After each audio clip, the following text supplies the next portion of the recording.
What is going on, beautiful people? Good morning, good afternoon, good evening, whatever time of day it is that you are clicking on this video. Yes, I am in my car.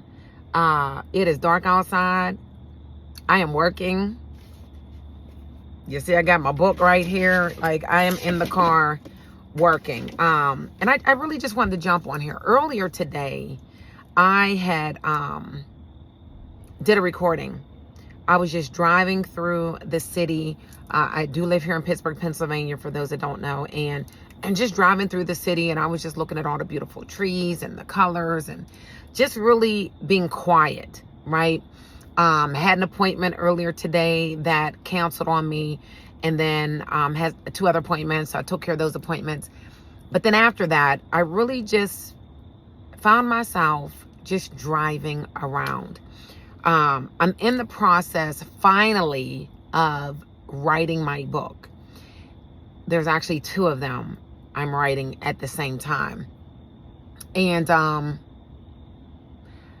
man, as I'm on this resilience and strength in adversity topic right now. And as I was just driving around and I'm thinking about, my God, all of the adversity that I have had to go through. And I'm sure you have also, if you have been living in this earth, we have all been through some adversity. And if you haven't, please put some comments down below and your phone number. I need to talk to you because I need to understand how that's possible. But I was thinking about me. I was thinking about my life. And especially now that I had moved back in with my mother in the house that I was raised in, right, for most of my life. And all the memories over here. I'm literally across the street at the park. And I sit over here often and I just zone out. Because this is where a lot of my memories were of childhood, of growing up, of all the different things that have happened. Right here is like the beginning. And I just thank God for that.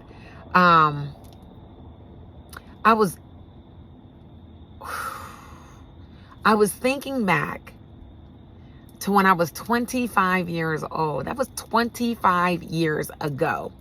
When I was 25 years old, I had my first baby, my blessed Tiara, my first true love. I thought my husband was my love, but my baby, that's when you know love, right? And, man, I just thought that, I was really strict on myself growing up in a lot of different areas, for a lot of different reasons. My mom and my father both always talked about, protect your name. Don't be out here just having sex with everybody. Don't be doing things that you don't want somebody to talk about later. Like your name is everything, right? So I grew up with a very, I won't say too strict of a family, but a family that was always open and always was having these conversations. Like, you need to be careful about everything that you do, who you tie with, who you lay with, and all this stuff, right? Clearly, there were some things that were missed, but for the most part, that is how, I remember us growing up. And so I remember when, friends in the neighborhood, friends, around me were getting pregnant while we were in high school. And I was like, oh my God, like, I don't want to have sex because I don't want to get pregnant, like all these different things, because it was always in our household being talked about. So I wasn't quick to be out here doing all the things. And I just remember, I'm not going to get pregnant until I get married. Once I get married, then I could get pregnant. Then I'm going to have, the baby. Then I'm going to have the house. Then I'm going to have the car, and the white picket fence, the dog, and the whole 9, right? And I didn't have any children, didn't even get pregnant before I got married. But that marriage didn't work, right? And I was sitting there as I was thinking about this topic of resilience and strength in adversity. Like, what are the different things that I have gone through and why? I thought about being that 25-year-old with a newborn baby, going through a divorce because of some things that, some traumatic things that had happened, and wondering why. Like, according to me, I did everything right. I didn't do this. I didn't do that. I didn't go here. I didn't go there. You know, I didn't do a lot of the things that I really wanted to do, like the things that my friends were doing. But I waited. So I got married. And then I had my baby, this child. And now I'm going through divorce. Like, why is that happening, right? And then I'm out here with no support. How am I supposed to be making it? How am I supposed to, you know, how am I supposed to do this? As a 25-year-old with a new child and now single, when I thought I was going to be married for the rest of my life. That was very traumatic for me, especially the first marriage, because all of our money was tied together. You know, we had business, not business outside of the house. We both had jobs, but like our credit card was together. You know, our house was together. Like we were like a unit, and then we weren't. And it was like, how does that happen? And now there's a baby. And I just remembered, oh my God, I was just bawling. I was going to just play that video that I did earlier, that I did for myself, really just to remind myself of that moment and what I was thinking about, so I didn't forget while I'm doing this video. And then I was like, yeah, no, because it was a little too raw.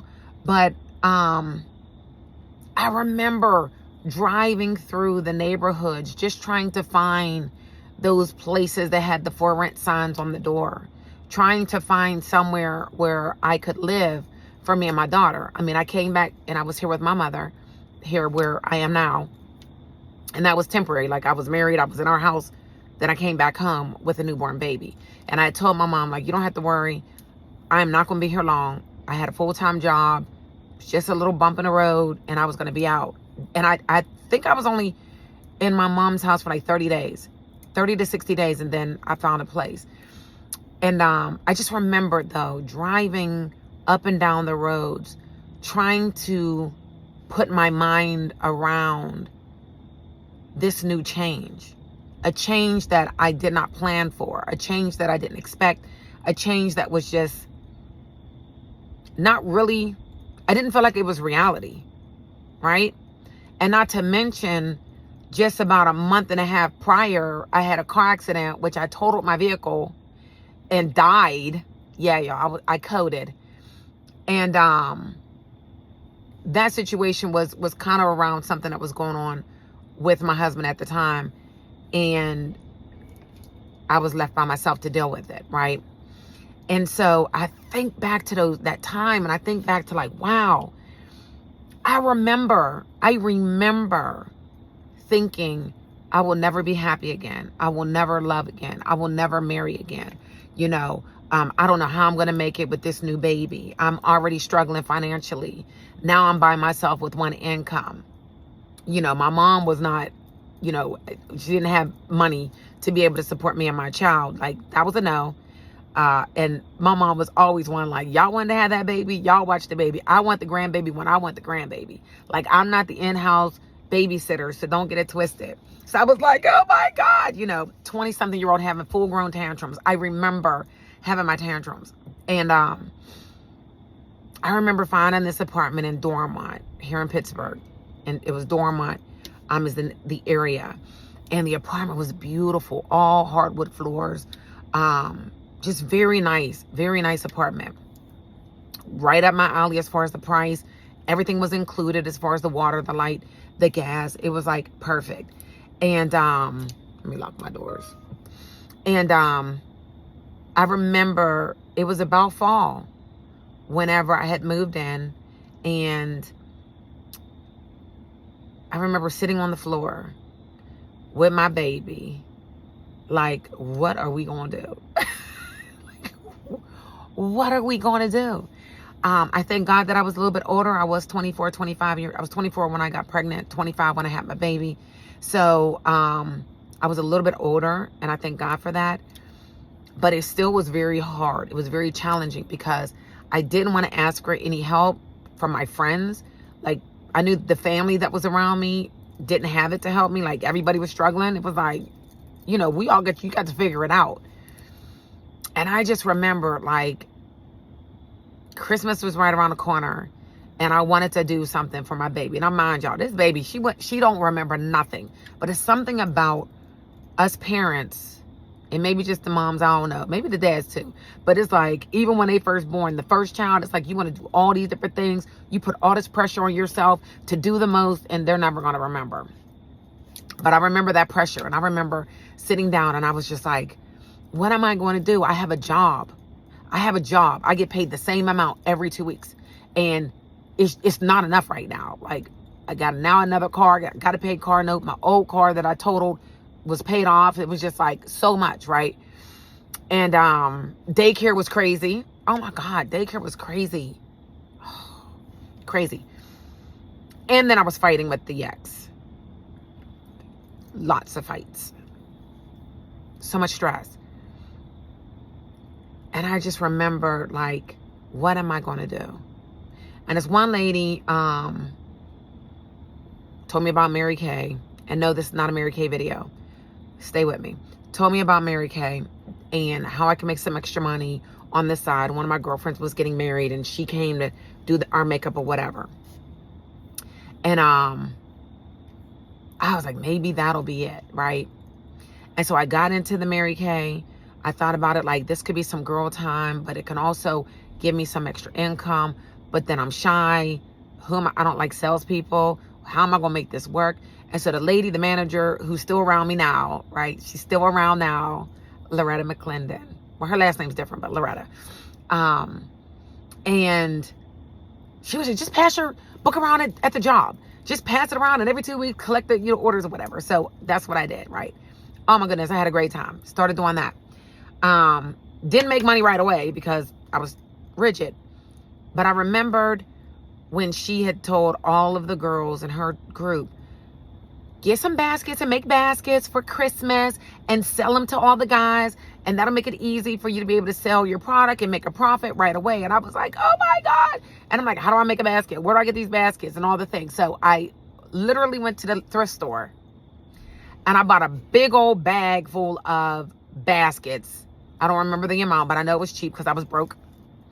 And a can of paint spray that was like $1, because they're always like $1 at the dollar store. And I sprayed all the baskets, and I went to the dollar store and got the cellophane, and I remembered getting like little candies, and I put the Mary Kay makeup in there. Yes, I got a credit card to do that. And I was able to do that. And I remember having one of my girlfriends on the phone. I believe it was Tammy. And back in the day, we had the earphone. It had the whole wire. I remember having it in my shirt, like my phone, my wire, the whole nine. Like, I need you to stay on the phone with me because I'm scared to death. I am scared to death to be out here talking to these men, right? And trying to sell baskets out my car. And then it was like, is it even legal? I don't know. All I knew was I had Tiara in the car, in her car seat. I had all these little baskets in my daggone trunk. And I pulled up in the hood and was like, anybody want any baskets? For your woman, anybody want baskets? And oh my God, this guy, I remember the one guy came over and I was so scared. I was so scared. I mean, when I tell you, when I was putting the baskets together on that living room floor, I was crying like nobody's business, like ugly cry, snot coming out, like ugly cry. Like, I can't believe I'm doing this. How am I going to do this? Put my gas money to this stuff. Like, how am I going to do this? And I was like, I need my girlfriend on the phone with me, like, just in case I get robbed or something. Like, all these crazy thoughts that went through my mind trying to keep me from making this money, right? Doing what I needed to do. But I was all the way against the wall. Like, I had to. And so I had my girlfriend on the phone, and I opened up my trunk, and the guys came through. And of course, somebody would be coming through here right now. I don't know who that is. But the guy, one of the guys I remember came to my trunk, and he was like, what's up with these like $14.75? Why don't you make it an even dollar? And I was like, I don't know. I don't know what I'm doing.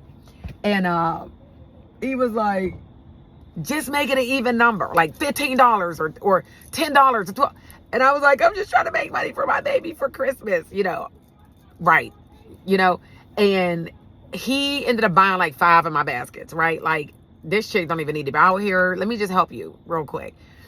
And I was like, oh my God. So I ended up selling all of my baskets, and oh my God, like crying on the phone, like, oh my God, like he bought my baskets. And, you know, and I had the money, and went home, and it was like, that was the first time that I literally, like, I felt like I was going to throw up doing this, because it was so uncomfortable. It was so out of my character. It was so, like, I never made a basket. I didn't know if they were cute or not. I'm like, who does this, right?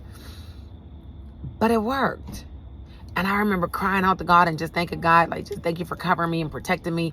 Thank my girlfriend for being on the phone. And she's like, girl, you got this. You know, you could do it, whatever. And that was like the first time that I realized that I can do something that's uncomfortable, and it wasn't going to kill me. And that was the first start of my growth in who I am today, how I've been able to adapt to different things that were difficult and challenging, and understanding that if it doesn't kill you, it's going to make you stronger, right?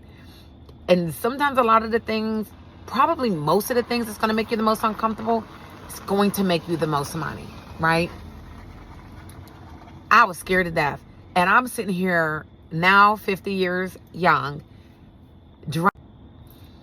50 years young, driving down the road, and these memories are coming back, because I'm tapping back into a lot of the different things that I've gone through, different things that I've experienced with my sister. This main book that I'm writing right now is primarily about her, and how she ended up dying at 43 years young, right?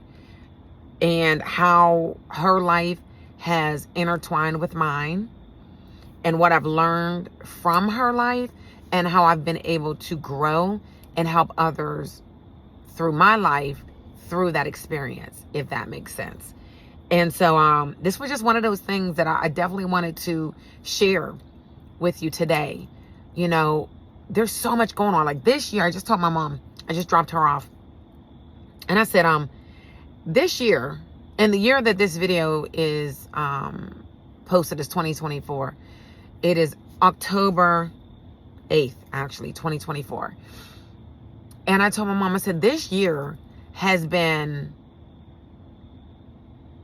a year that has had more changes in it for me than my whole entire life.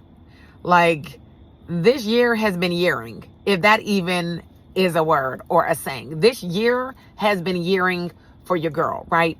So many things that have come to the light, so many changes, so many things that needed to, so many adjustments, right? As I close my windows, I don't know who's walking around. So many changes, things that I had no idea was coming. Some things I kind of had an idea. Other things I'm like, what in the world? But I'm seeing all of these different changes are kind of like putting all these different pieces together. And I am just excited. I am scared. I am like, okay, God, what you got? Because this year has been yearing. Period. It has been yearing. But I stay encouraged. I stay encouraged because I am able to look back, and I'm so grateful for this. I was supposed to be writing this book like 3 years ago. Don't come for me, Vivian. Don't come for me, Monica. Don't come for me, Michelle. I know. But this, and Stacy and Lisa, this book right here, I've been talking about it, and I have been putting little pieces to it for the last couple of years. Now I have the time, right? And it's so exhausting to do this book because it's my life. It's a lot of trauma. It's a lot of pain. It's a lot of crying. It's a lot of like releasing.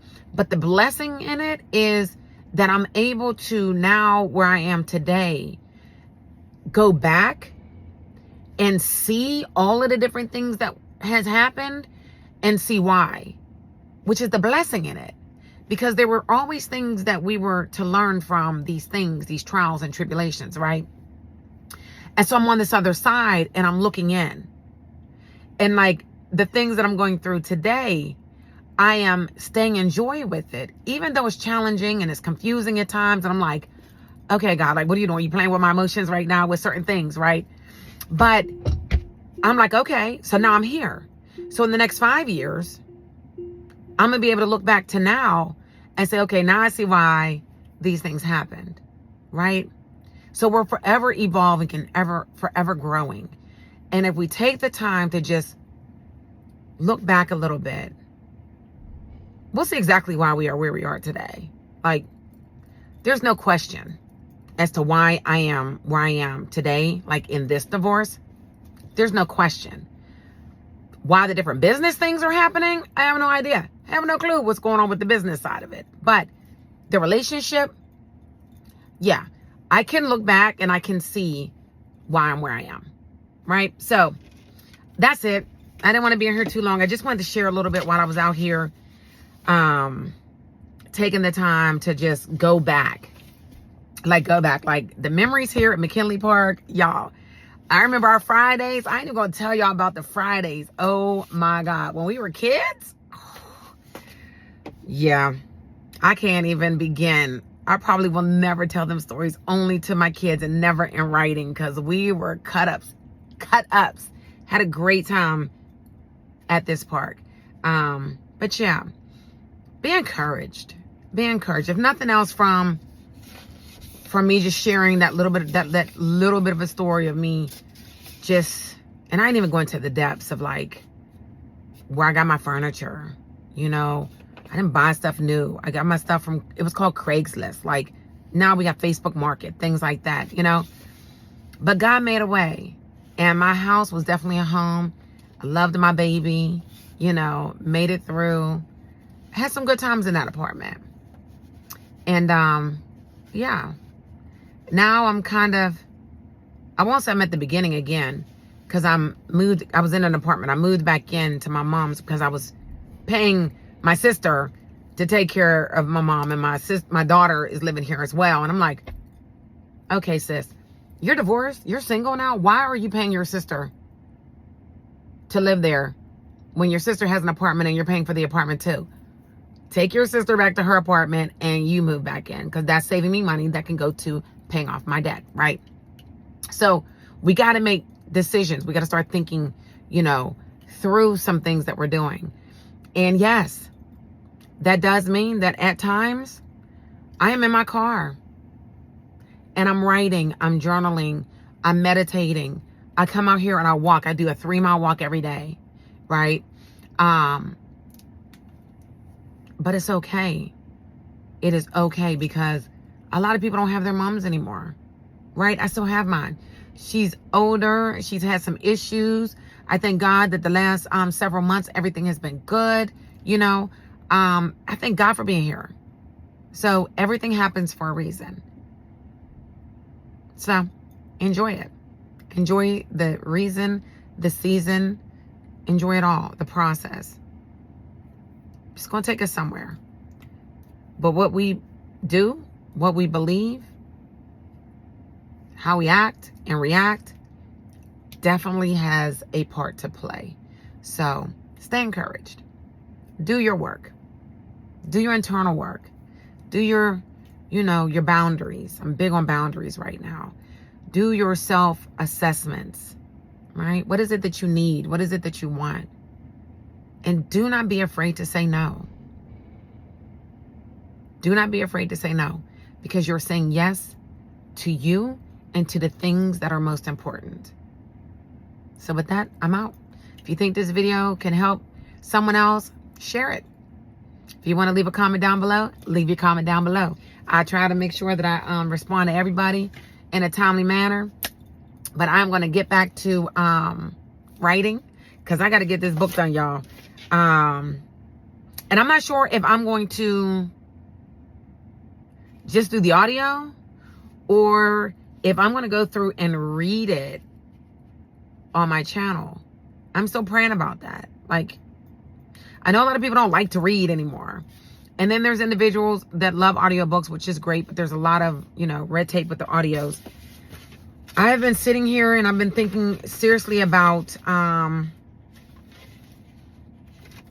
when I'm done going through like chapter to chapter each week and just reading it through, maybe even on a live where there can be questions and answers, because there's a lot of lessons learned through my life and through the lives of others that I've had an opportunity to experience. So again, that's it. I'm out. Peace, love, and blessings. Have a good night.